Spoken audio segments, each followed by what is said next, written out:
Com essa série de estudos, nós visamos esclarecer aqueles que querem sobre o Evangelho de Jesus, interpretar os seus ensinamentos, estimular a sua prática à luz da doutrina espírita, com a maior clareza, com a maior fidelidade, com a maior profundidade possível.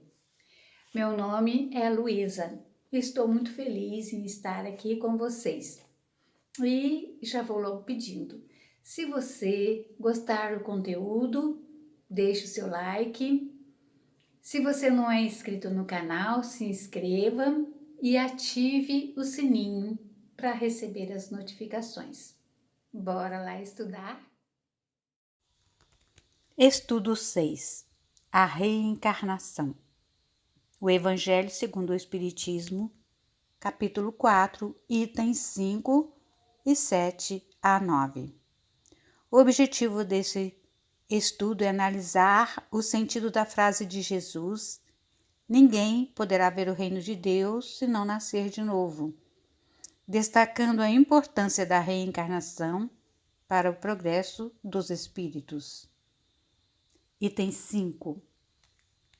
Ora, havia um homem entre os fariseus chamado Nicodemos, senador dos judeus, que foi à noite encontrar Jesus e lhe disse: Mestre, sabemos que viestes da parte de Deus para nos instruir como um doutor, porque ninguém poderia fazer os milagres que fazes se não estivesses com ele. Jesus lhe respondeu: em verdade vos digo, ninguém pode ver o reino de Deus se não nascer de novo. Nicodemos lhe disse: como pode nascer um homem que já está velho? Pode ele entrar no ventre de sua mãe para nascer uma segunda vez? Jesus lhe respondeu: em verdade vos digo, se um homem não renascer da água e do Espírito, não pode entrar no reino de Deus. O que é nascido da carne é carne, e o que é nascido do Espírito é Espírito.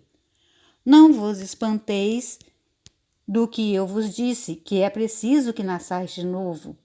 O Espírito sopra onde quer, e ouvis sua voz, mas não sabeis de onde ele vem e para onde ele vai. Ocorre o mesmo com todo homem que é nascido do Espírito. Nicodemos lhe respondeu: como isso pode se dar? Jesus lhe disse: que sois mestre em Israel e ignorais essas coisas? Em verdade vos digo que não dizemos senão o que sabemos, e que não testemunhamos senão o que vimos. E, entretanto, vós não recebeis nosso testemunho.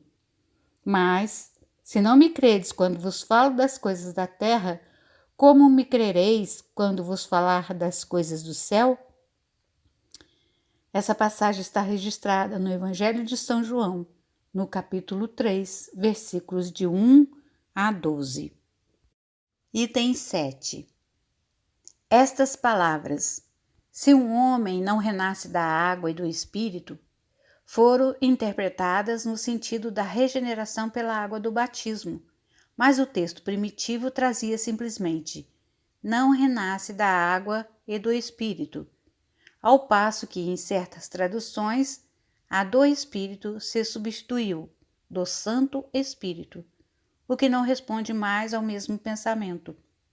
Esse ponto capital ressalta dos primeiros comentários feitos sobre o Evangelho, assim como será um dia constatado sem equívoco possível. Item 8.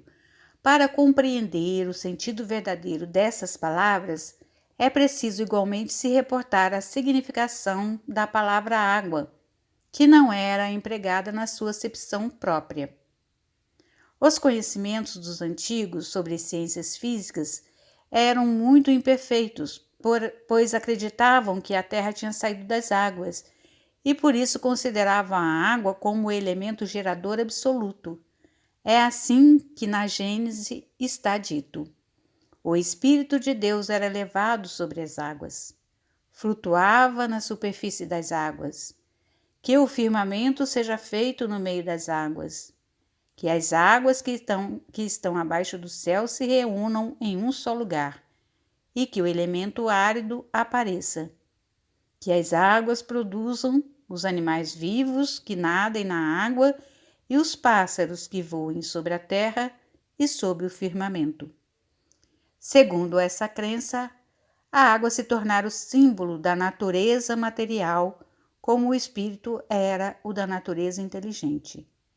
Estas palavras, se o homem não renasce da água e do espírito, ou em água e em espírito, significam, pois, se o homem não renasce com seu corpo e sua alma. Neste sentido, é que foram compreendidas no princípio. Essa interpretação, aliás, está justificada por essas outras palavras. O que é nascido da carne é carne, e o que é nascido do espírito é espírito. Jesus faz aqui uma distinção positiva entre o espírito e o corpo. O que é nascido da carne é carne, indica claramente que só o corpo procede do corpo e que o espírito é independente do corpo. Item 9. O espírito sopra onde quer, ouvis sua voz, mas não sabeis nem de onde ele vem, nem para onde ele vai. Pode-se entender como o Espírito de Deus, que dá a vida a quem ele quer, ou a alma do homem, nesta última acepção. Vós não sabeis de onde ele vem, nem para onde ele vai. Significa que não se conhece o que ele foi, nem o que o Espírito será. Se o Espírito ou alma fosse criado ao mesmo tempo que o corpo, saber-se-ia de onde ele veio, uma vez que se conheceria seu começo. Como quer que seja, essa passagem é a consagração do princípio da preexistência da alma e, por conseguinte, da pluralidade das existências. Nicodemos acreditava que Jesus era um enviado de Deus com a missão de instruir os homens. Ele assim pensava, porque sabendo dos prodígios que Jesus fazia, reconhecia que ninguém poderia executá-los se Deus não estivesse com ele. Mestre, sabemos que viestes da parte de Deus para nos instruir, porquanto ninguém poderia fazer os milagres que fazes se Deus não estivesse com ele.